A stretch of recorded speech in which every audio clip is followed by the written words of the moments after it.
Queridos amigos de México, buenas tardes. Encantado de participar en este curso virtual sobre justicia constitucional. Agradezco muy sinceramente a mi querido colega y amigo, el profesor Giovanni Figueroa, su amable invitación para estar hoy aquí ante ustedes. El objeto de mi presentación es poner de manifiesto cómo la justicia constitucional, bien sea conforme al modelo difuso surgido en los Estados Unidos de Norteamérica o bien sea conforme al modelo concentrado surgido en Europa en los años 20 por influencia del eximio jurista vienés Hans Kelsen, es un elemento esencial de la Constitución racional normativa y del Estado constitucional. Hasta tal punto esto es así que se puede decir que si no existe un modelo de justicia constitucional, si no existe justicia constitucional, no es posible concebir cabalmente un Estado constitucional. Y esto es decir de otra manera que sin justicia constitucional no hay democracia, no hay libertad posible. Esto por un lado. Por otro lado, lo que quiero poner de manifiesto es cómo el rumbo, la evolución del constitucionalismo fue muy diferente a uno y otro lado del Atlántico, entre otras cosas por la forma de entender o comprender la supremacía constitucional. Estados Unidos se comprendió tempranamente. En Europa hubo que esperar al siglo XX para entenderlo. Por lo tanto, podemos decir que hasta el siglo XX en Europa no hubo constituciones racional normativas y que todo el constitucionalismo del siglo XIX era, como decía el maestro de Pedro de Vega, más bien un pseudoconstitucionalismo o un constitucionalismo ficticio que encubría situaciones de autoritarismo. Para que haya constitución, esta sería la primera idea que quiero recalcar, es preciso que converjan tres principios, dos principios políticos y un principio jurídico. Principio político democrático, según el cual el poder constituyente pertenece al pueblo, que elabora y aprueba la Constitución, según el principio de soberanía nacional o soberanía popular, y el principio político liberal, que implica un determinado contenido de esa Constitución, conforme a lo previsto en el artículo 16 de la Declaración de Derechos del Hombre y del Ciudadano de 1789. Tiene que haber separación de poderes y garantía de los derechos. Junto a ese principio político democrático y ese principio político liberal, hace falta un tercer principio, el principio jurídico de supremacía constitucional, para que aquellos otros dos tengan vigencia y efectividad. Es preciso concebir la Constitución como la norma suprema del ordenamiento jurídico, como una norma que se impone a los poderes constituidos. Esto, que fue fácilmente entendible en los Estados Unidos, costó mucho más entenderlo en Europa. Y entonces lo que les voy a exponer ahora es esa diferente evolución del constitucionalismo en Estados Unidos y en Europa, la forma de entender la supremacía de la Constitución. Modelo norteamericano. Los Estados Unidos de Norteamérica inventan la Constitución.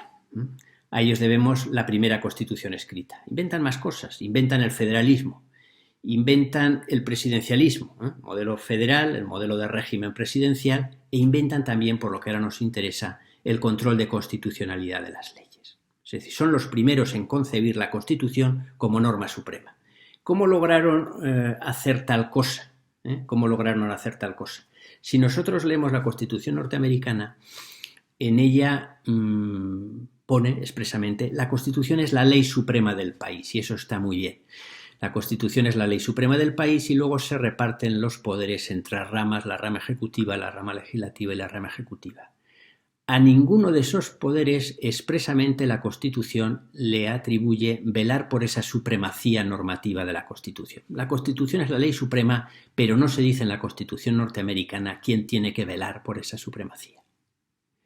Ahora bien, como todos saben, el Tribunal Supremo de los Estados Unidos, en una sentencia célebre, que se estudia en todos los libros sobre esta materia, la sentencia del juez Marshall de 1803, en el célebre caso Marbury versus Madison, con una lógica aplastante y meridiana, dijo aquello de que si la Constitución es la ley suprema del país, los jueces, cuando tienen que aplicar una ley, en el caso de que contradiga la Constitución, lo que tienen que hacer es no aplicar esa ley, dejarla inaplicada para que prevalezca la Constitución.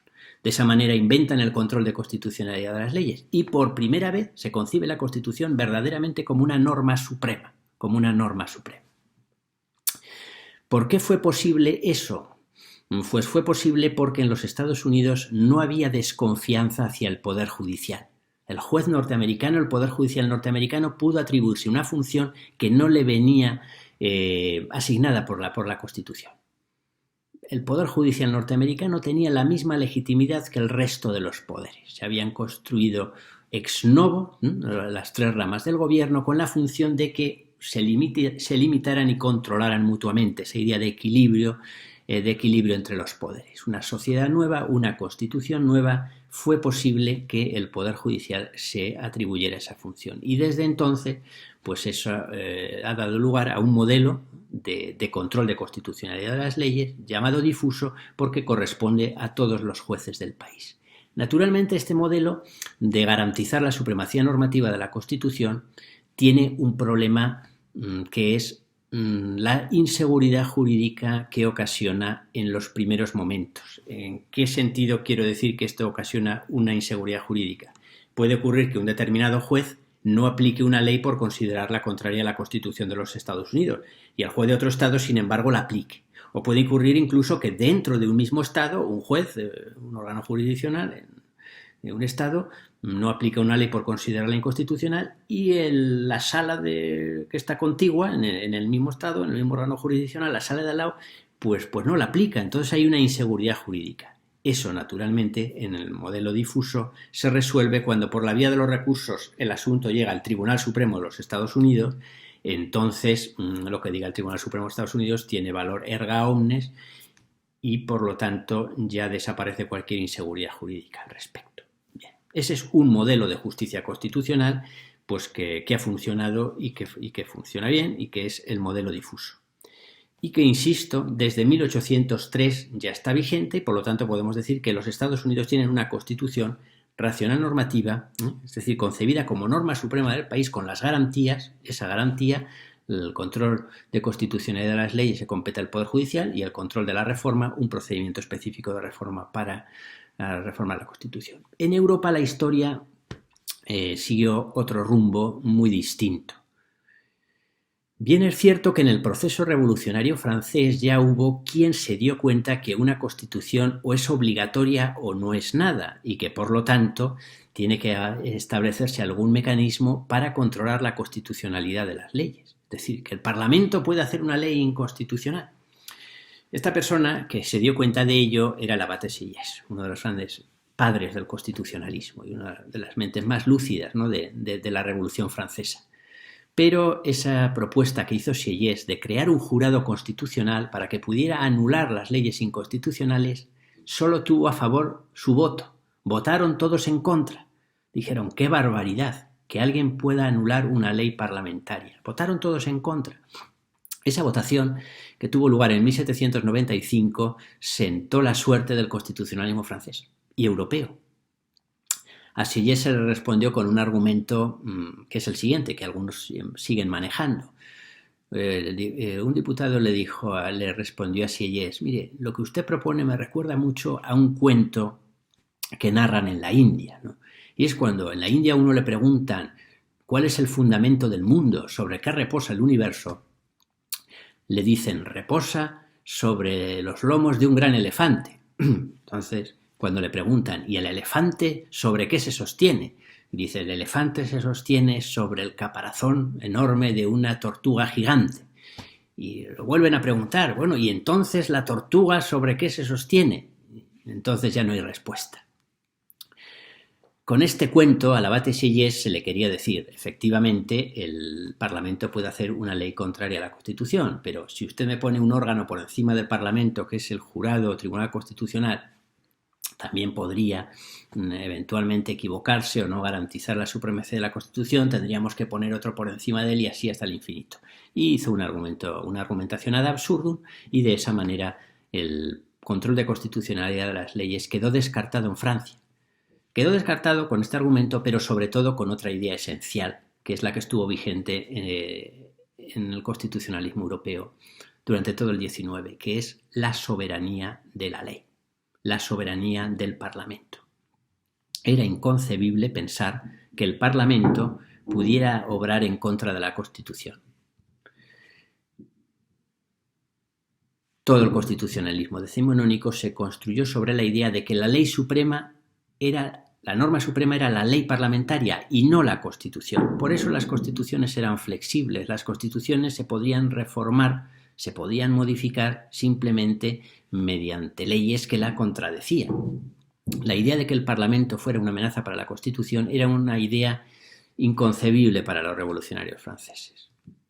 Junto a esto, la idea de la soberanía de la ley, la de la soberanía del Parlamento, una idea que, insisto, no estaba en la mente de los padres constituyentes norteamericanos, pero sí de los franceses, se unía a otro problema que tenemos que tener muy presente también para ver la justicia constitucional hoy, que es la desconfianza hacia los jueces.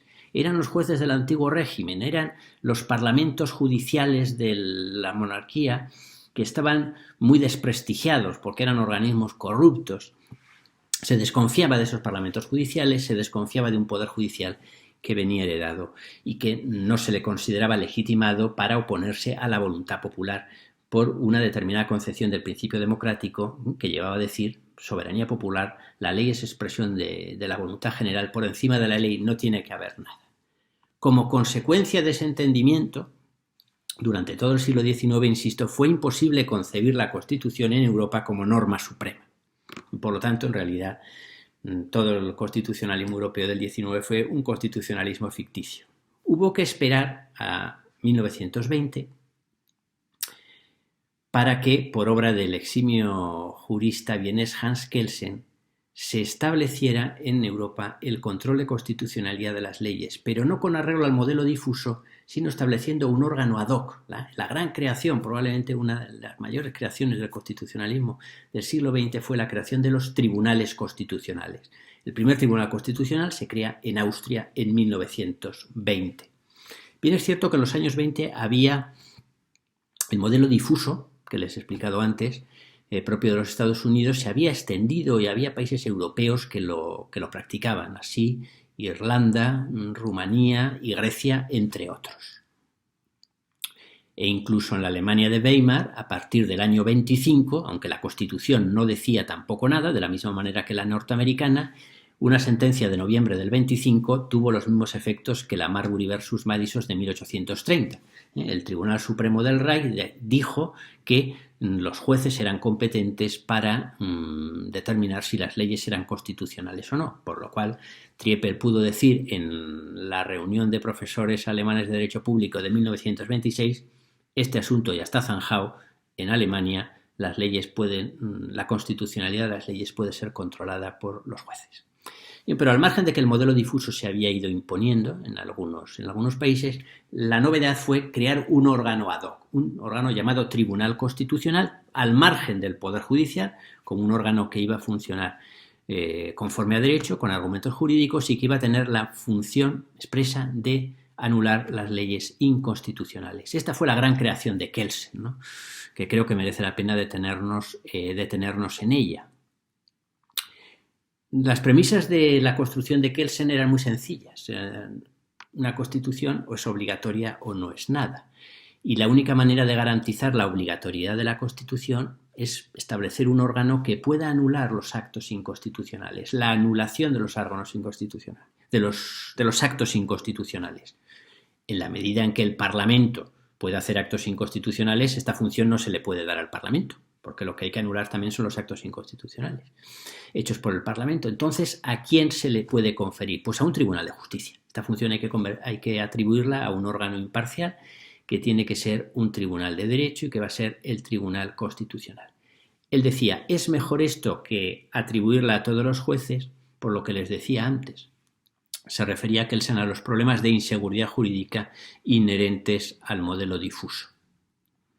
Y entonces en Austria se crea el primer tribunal constitucional. Lo crea Kelsen porque Kelsen participó en la redacción de la Constitución de Austria, fue asesor jurídico de primer nivel del canciller Renner y es el que elabora la ley del Tribunal Constitucional y es el que, nombrado además magistrado del Tribunal Constitucional de Austria desde el año 1921, desde su creación, hasta que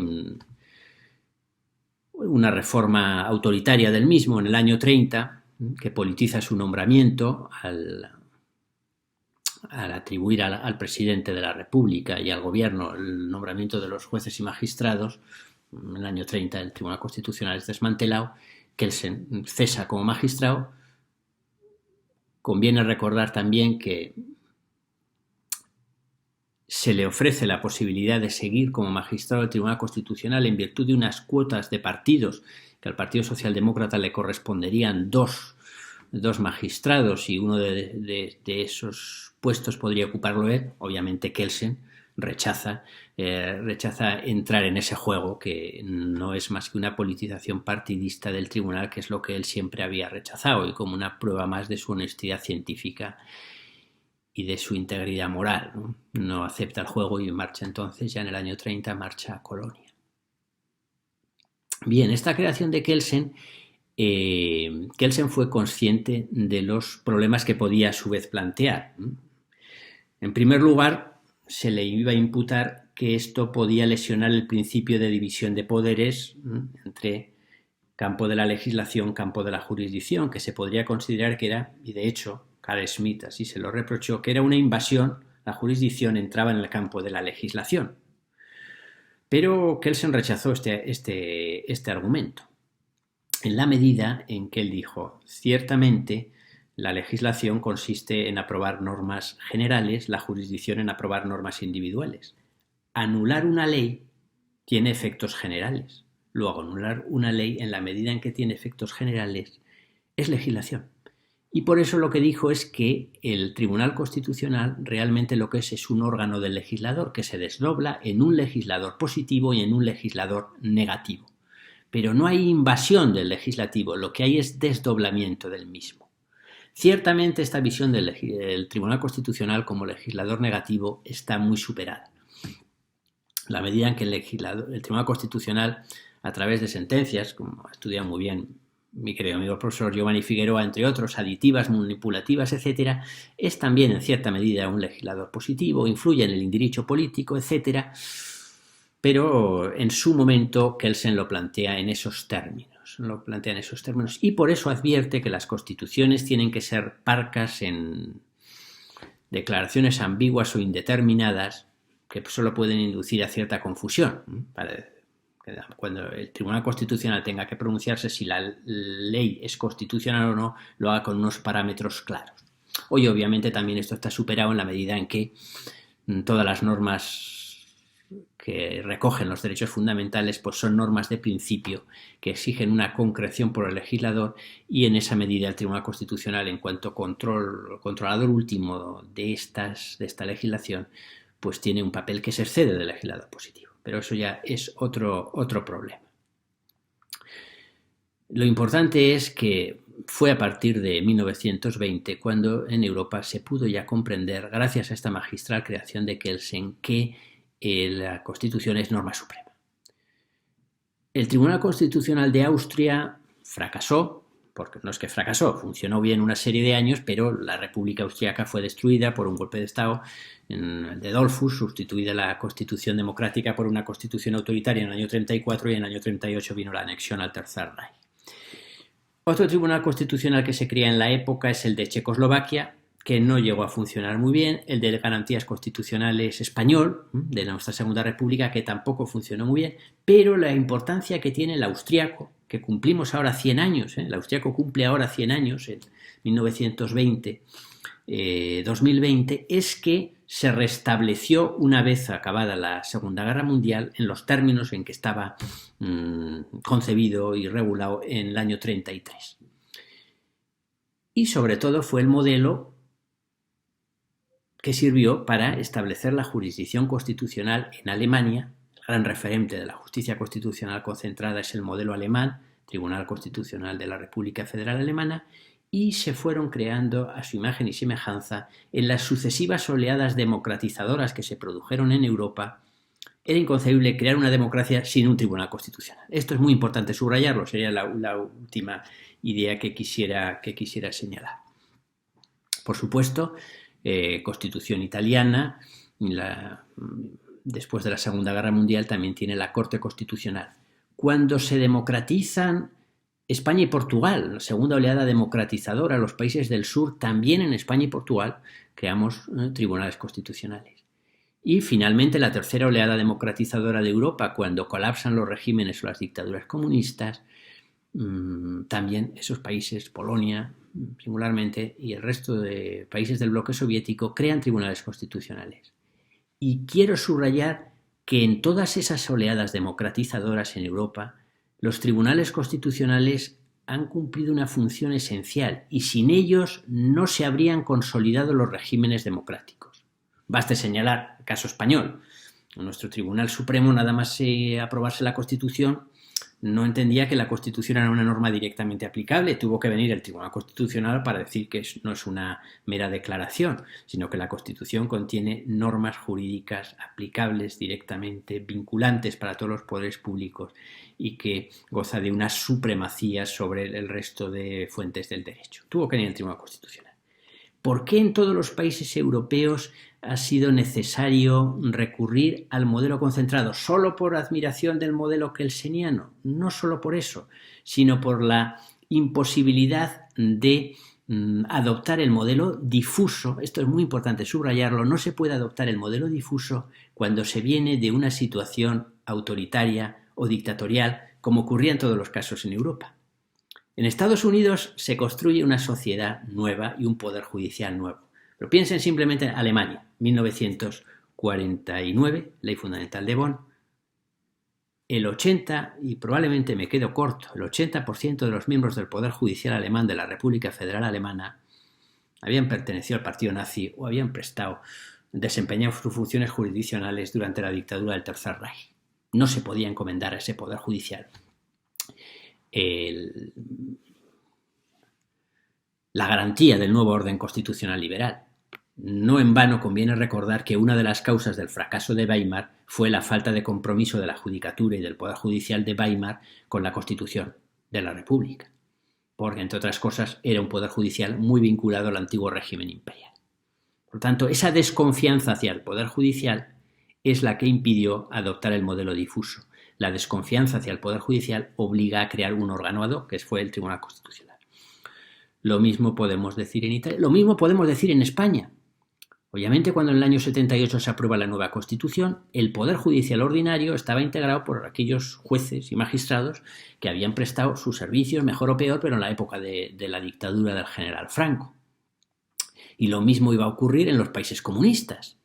Cuando cae el régimen comunista, pues el Poder Judicial permanece. ¿Por qué? Pues porque no se puede crear un Poder Judicial de la noche a la mañana y entonces el Poder Judicial viene heredado. Y hay que ir renovándolo periódicamente, ¿sí? Y el Poder Judicial tiene que ir asumiendo los nuevos principios y valores de los regímenes constitucionales, pero conviene que lo haga supervisado por un tribunal constitucional. Esa desconfianza hacia el Poder Judicial es la que explica, en definitiva, que se adopte siempre el modelo concentrado. Y es una historia de éxito porque en todos estos países los tribunales constitucionales han cumplido dos funciones, en algunos sitios tres. Me explico, dos funciones. En todas han garantizado la supremacía normativa de la Constitución. De no ser por ellos, no hubiera quedado claro que la Constitución es norma suprema y directamente aplicable. En muchos de ellos también han sido garantes últimos de los derechos fundamentales y han construido toda una dogmática, una interpretación última y uniforme para todo el país, en diálogo también con los tribunales internacionales de derechos humanos, sobre todo el Tribunal de Estrasburgo. O sea, dos funciones: garantes de la supremacía normativa de la Constitución y, en especial, garantes últimos de los derechos fundamentales de los ciudadanos.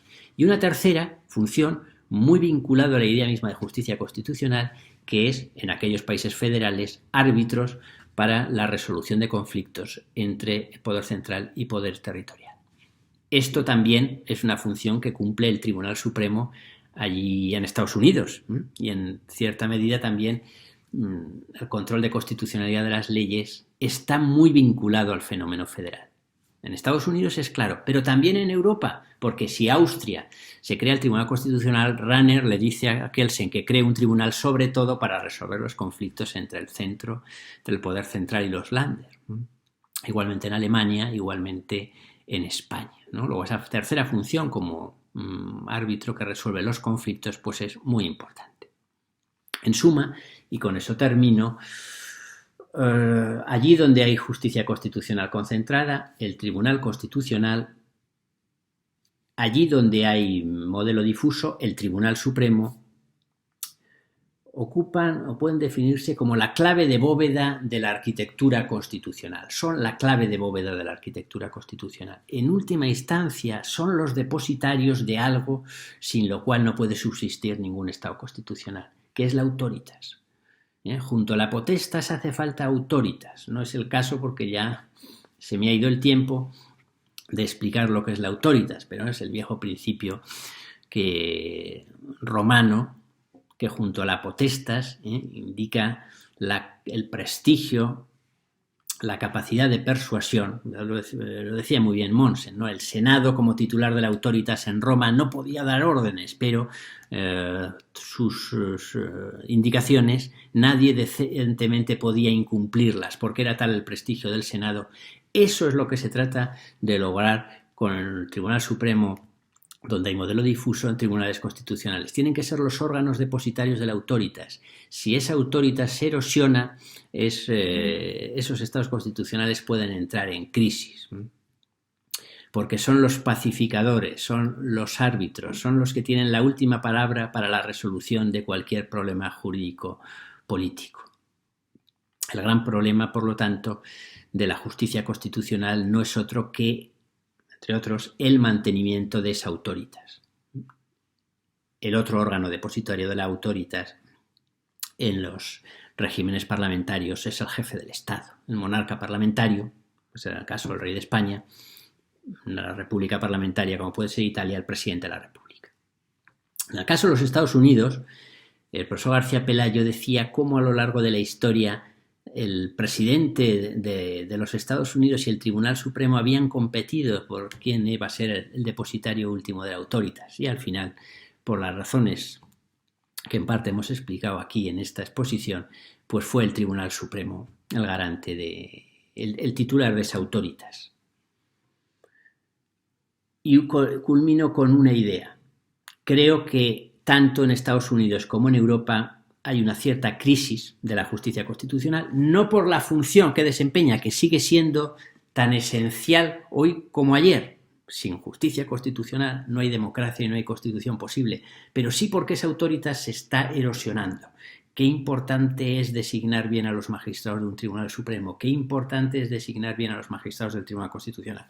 Cuando en Estados Unidos, los magistrados de la Corte Suprema de los Estados Unidos son nombrados por el presidente de los Estados Unidos, pero requieren la confirmación del Senado, de la mayoría del Senado. Cuando el Senado vota, los 100 senadores norteamericanos votan a un magistrado propuesto por el presidente de Estados Unidos por 90 votos, 90 y tantos votos a favor, 2 en contra, la autoridad de ese magistrado está clara. Cuando, como ha ocurrido desgraciadamente en los últimos nombramientos, es 51-48, esa autoridad es discutida. Lo mismo ocurre en Europa cuando los partidos, por el sistema de cuotas, se reparten los nombramientos de los magistrados constitucionales. Esto puede dar una sensación de politización partidista que es preciso conjurar. Pero con todo, el mayor peligro que tiene que afrontar la justicia constitucional y la democracia hoy en Europa es cuando aquellos que pregonan una democracia iliberal, que eso es un oxímoron, pretenden controlar, manipular y en última instancia neutralizar la justicia constitucional, como puede ser el régimen de Polonia, que recuerda a los intentos logrados de Dollfuss en los años 30 para neutralizar el Tribunal Constitucional austriaco. Queridos amigos, muchas gracias. Espero que esta exposición les haya resultado de algún interés. Espero que se encuentren bien de salud ustedes y sus familias y muchas gracias por su asistencia.